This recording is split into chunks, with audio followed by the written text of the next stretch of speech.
எல்லாருக்கும் வணக்கம். இப்பொழுது சமூக ஊடகங்களில் தர்பூசணியில் சாயம் கலந்துருக்குதா இல்லைங்கிற ஒரு விவாதம் ஓடிக்கிட்டு இருக்குது. இதில் நீங்கள் துளி கூட அச்சப்பட வேண்டாம். தர்பூசணியில் எந்த சாயமும் கலக்கப்படலை. அது ஏற்கனவே சிவப்பு தான்.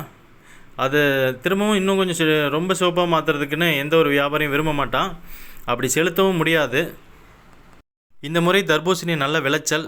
இது எப்படியாவது கெடுக்கணும், மக்கள் ஆரோக்கியமாக இருக்கக்கூடாதுன்னு இந்த கூல்ட்ரிங்க்ஸ் கம்பெனிலாம் சதி பண்ண மாதிரி இருக்குது. இது அதில் வந்து எவ்வளோ கூல்ட்ரிங்க்ஸில் எவ்வளோ கெமிக்கல் இருக்குன்னு நம்ம எல்லாருக்கும் தெரியும். அதுலேயும் அவன் தெளிவாக எழுதி போட்டிருக்கிறான். அவ்வளோ தைரியம்.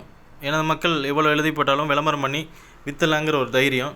அதில் எவ்வளோ கெமிக்கல் இருக்குது, சாயம் இருக்குது, அதையும் நம்ம வாங்கி குடிச்சிக்கிட்டு சந்தோஷமாக குடிச்சிக்கிட்டு நம்ம குழந்தைங்களுக்கும் வாங்கி கொடுத்துட்ருக்குறோம். இன்னும் என்ன நீ பைத்தியக்காரனாவே நினச்சிட்டு இருக்கிறல? இதில் நீங்கள் பயப்படவே வேண்டியதில்லை. தர்பூசணி நீங்கள் கண்டிப்பாக வாங்கி சாப்பிடணும். இது சாப்பிடக்கூடிய ஒரு பொருள். அவங்களுடைய மொத்த பிளானையும் நம்ம உடைக்கணும். நம்மளை வந்து அவ்வளோ ஒரு முட்டாளாக நினச்சிக்கிட்டாங்க. அதை எப்படியாவது நம்ம உடைக்கணும். வீம்புக்குனே இந்த தடவை நிறைய தர்பூசணி, அளவுக்கு மீறி நம்ம தர்பூசணி வாங்கி சாப்பிடணும். குறைஞ்சபட்சம் ஒரு வாரத்துக்கு ஒரு 2 தர்பூசணியாவது வாங்கி குடும்பத்தோடு வெட்டி சாப்பிடுங்க. அதில் எந்த விதமான கெமிக்கலும் கலக்க முடியாது.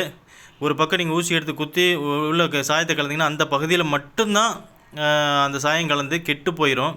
ஒரு 2 தடவை 4 ஊசி எடுத்து குத்தி பாருங்கள். ஒரு தர்பூசணி ஒரு 2 மணி நேரத்தில் கெட்டு போயிடும். ஒருத்தனை வந்து முட்டாளாக்கலாம், ஆனால் வந்து இப்படி ஒரு அடி முட்டாளாக மாற்ற முடியாது. இன்னும் என்ன நீ பைத்தியக்காரனாவே நினைச்சிட்டு இருக்கிறல? நீ இல்லையே, நான் உங்களை பணக்காரனா இல்ல நினைச்சிட்டு இருக்கேன். நம்ம முட்டாளும் கிடையாது. இந்த தடவை நம்ம வீம்புக்குனே நம்ம நிறைய குடும்பத்தோடு வாங்கி நம்ம சாப்பிடுவோம் தர்பூசணி. ஏன்னா இப்போ சீசன் முடிகிறதுக்குள்ளே அவங்க வந்து ரொம்ப நஷ்டப்பட்டு போயிடுவாங்க. தர்பூசணி வியாபாரிகள் இதை தவறாமல் கண்டிப்பாக ஷேர் பண்ணுங்கள். Thank you very much.